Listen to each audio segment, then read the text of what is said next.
आइए इस कथा संवाद में डूबकर कर्मयोग के अमृत को पीते हैं। अर्जुन, हे मधुसूदन, आज इस शांत और निर्मल वातावरण में मेरे चित्त में एक गहन प्रश्न हिलोरें ले रहा है। आज जब मैं एक साधारण कुम्हार को अपने चाक पर मिट्टी को आकार देते देख रहा था, तो मेरे मन में वही पुराना प्रश्न फिर से जाग उठा जो आपने कुरुक्षेत्र में शांत किया था। कृष्ण उत्सुकता से, कैसा प्रश्न धनंजय? अर्जुन, मैं देख रहा था कि कुम्हार एक ही मिट्टी से किसी के लिए पूजा का दिया बना रहा था, तो किसी के लिए मदिरा का प्याला। मिट्टी वही, चाक वही, कुम्हार भी वही, पर पात्रों की नियति कितनी भिन्न है। एक मंदिर में पूजा जाएगा, दूसरा किसी मदिरालय में अपवित्र होगा।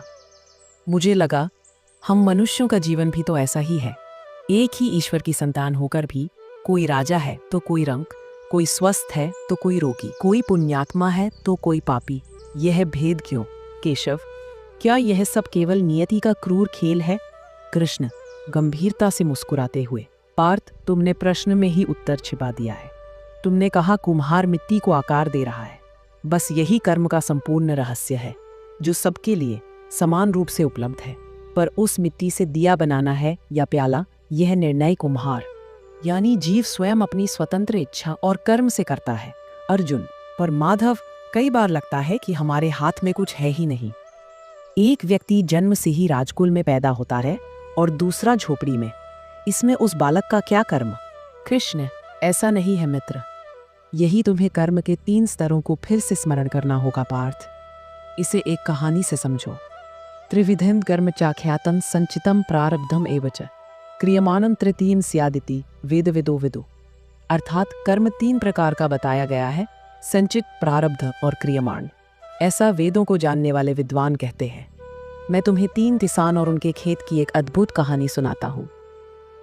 इस कहानी के माध्यम से तुम समझ जाओगे कि सारा खेल कर्मों का ही है। सोचो, एक बहुत बड़ा देश है। उस देश की सरकार हर नागरिक के नाम पर एक विशाल अन्न भंडार घर रखती है, जहां उसकी पीढ़ियों की कमाई जमा होती है। अब इस वर्ष सरकार उस भंडार घर से हर नागरिक को उसके खाते के हिसाब से एक खेत और कुछ शुरुआती बीज देती है। पहला किसान, इसके पुरखों ने भंडार घर में खूब सोना चांदी और उत्तम अनाज जमा किया था। सरकार ने उसे उसके खाते के हिसाब से एक बहुत उपजाऊ खेत और बेहतरीन बीज दिए। दूसरा किसान, इसके पुरखों की कमाई साधारण थी, उसे एक ठीक ठाक खेत और सामान्य बीज मिले। तीसरा किसान, इसके पुरखों ने कमाई तो नहीं की, उल्टे सरकार का कर्ज ले लिया था। उसे उसके खाते के हिसाब से एक बंजर कंकड़ीला खेत मिला और उसे कहा गया कि पहले मेहनत करके कर्ज चुकाओ। अब बताओ पार्थ, इन तीनों को जो अलग अलग खेत मिले, क्या इसमें सरकार का कोई पक्षपात है? अर्जुन, नहीं माधव, यह तो उनके पुरखों की कमाई का ही फल है। कृष्ण, बिल्कुल। अब इसे कर्म के सिद्धांत से जोड़ो। 1. संचित कर्म को अन्न का भंडार घर समझ लो। क्लेशा मूला कर्माशयो दृष्टा दृष्टा जन्म वेदनीय। यह तुम्हारे अनंत जन्मों के किए हुए कर्मों का विशाल अदृश्य भंडार घर है। हर विचार, हर शब्द, हर कार्य, चाहे अच्छा हो या बुरा, इस संचित खाते में जमा होता जाता है। यह इतना विशाल है कि इसका पूरा फल एक जीवन में भोगा ही नहीं जा सकता। इसमें अनगिनत पुण्य, सोना चांदी और पाप कर्ज जमा है। दूसरा, प्रारब्ध कर्म को विरासत में मिला खेत समझ लो। प्रारब्धम बलवत् धर्मम बुद्धित्वेपि न मुंचति तस्मात् प्रारब्धम एतस्मान् भोगेन विनिवर्तते। अब इस जन्म में तुम्हें जो शरीर, परिवार, बुद्धि और परिस्थितियां मिली हैं, वह इसी संचित खाते में पुण्य अधिक था, तो उसे राजकुल जैसा उपजाऊ खेत मिला। किसी के खाते में पाप अधिक था, तो उसे निर्धनता जैसा बंजर खेत मिला। इसीलिए मैंने गीता में कहा है कि कर्म की गति गहन है। तीसरा, क्रियमाण कर्म को किसान का वर्तमान परिश्रम समझ लो। क्रियमाणे शुभे पुण्ये पापान्यपि विनश्यति नृणाम वर्तमान काले दैवमपि। अब खेत कैसा भी मिला हो, इस जन्म में तुम जो कर्म कर रहे हो वह तुम्हारा क्रियमाण कर्म है। यह तुम्हारी स्वतंत्र इच्छा है। तीसरा किसान, जिसे बंजर खेत मिला, यदि वह रोने धोने के बजाय दिन रात मेहनत करे, कंकड़ पत्थर चुने, नई खाद डाले, तो क्या वह उस खेत को उपजाऊ नहीं बना सकता? अर्जुन आंखों में चमक के साथ, अवश्य बना सकता है माधव। शायद पहले साल फसल न हो, पर कुछ वर्षों के परिश्रम से वह उस खेत को सर्वश्रेष्ठ बना सकता है। और अपनी कमाई से वह न केवल पुराना कर्ज चुका सकता है बल्कि अपने भंडार घर में सोना भी जमा कर सकता है। कृष्ण, यही तो पुरुषार्थ है पार्थ, यही तो कर्म की स्वतंत्रता है। तुम्हारा क्रियमाण कर्म इतना शक्तिशाली है कि वह तुम्हारे प्रारब्ध बुरे भाग्य को भी बदल सकता है और तुम्हारे संचित खाते को भी सुधार सकता है। इसीलिए मैंने तुम्हें अपने द्वारा अपना उद्धार करने को कहा था। उद्धरेद आत्मनात्मानम नात्मानम अवसादेत, आत्मैव आत्मनो बंधुरात्मैव रिपुरात्मन। जो लोग भाग्य को कोसते रहते हैं वह उस आलसी किसान की तरह है जो अच्छा खेत और भंडार पाकर भी अपनी अकर्मण्यता से सब कुछ गंवा देता है।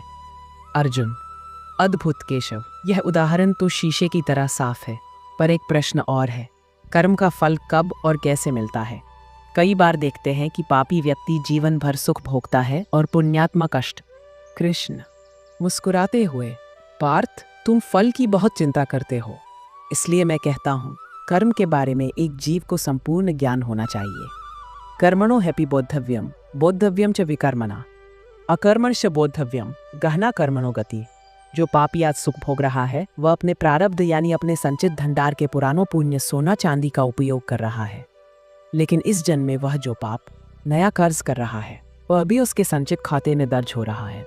जैसे ही उसका पुण्य खत्म होगा उसके पाप का फल उसे भोगना ही पड़ेगा।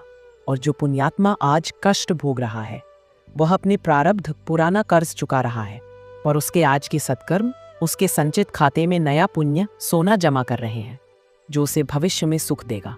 कर्म का विधान अटल है, वह कभी किसी का ऋण नहीं रखता। अर्जुन, तो इस कर्म के बंधन से, इस खेत और फसल के चक्र से मुक्ति कैसे मिले?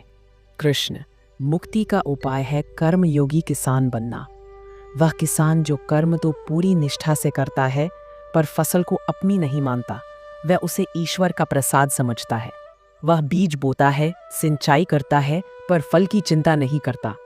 आंधी आए या सूखा पड़े वह विचलित नहीं होता, क्योंकि वह जानता है कि उसका अधिकार केवल कर्म करने पर है, फल पर नहीं।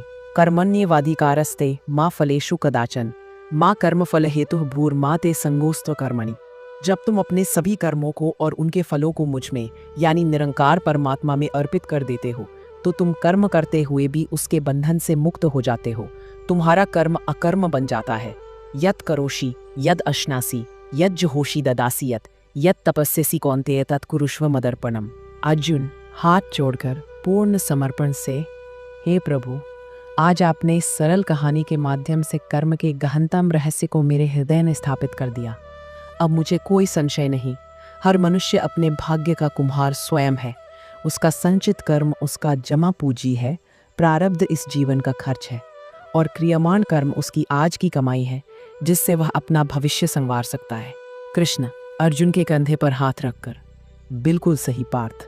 इसलिए जीवन में जब भी कोई चुनौती आए तो उसे अपने प्रारब्ध का फल समझकर स्वीकार करो और उस चुनौती का सामना तुम किस वीरता, किस धैर्य और किस धर्म से करते हो, वही तुम्हारा क्रियमाण कर्म होगा जो तुम्हारे भविष्य का निर्माण करेगा। शोक मत करो, भयभीत मत हो, बस अपना कर्म करो और फल मुझ पर छोड़ दो। मैं तुम्हें सभी कर्म बंधनों से मुक्त कर दूंगा। सर्वधर्मान् परित्यज्य मामेकं शरणं व्रज, अहं त्वा सर्व पापेभ्यो मोक्षयिष्यामि मा शुचे। अर्जुन कृष्ण के चरणों में नतमस्तक हो जाते हैं। आज उन्हें राजसूय यज्ञ से भी बड़ा ज्ञान यज्ञ फलित होता हुआ महसूस हो रहा था।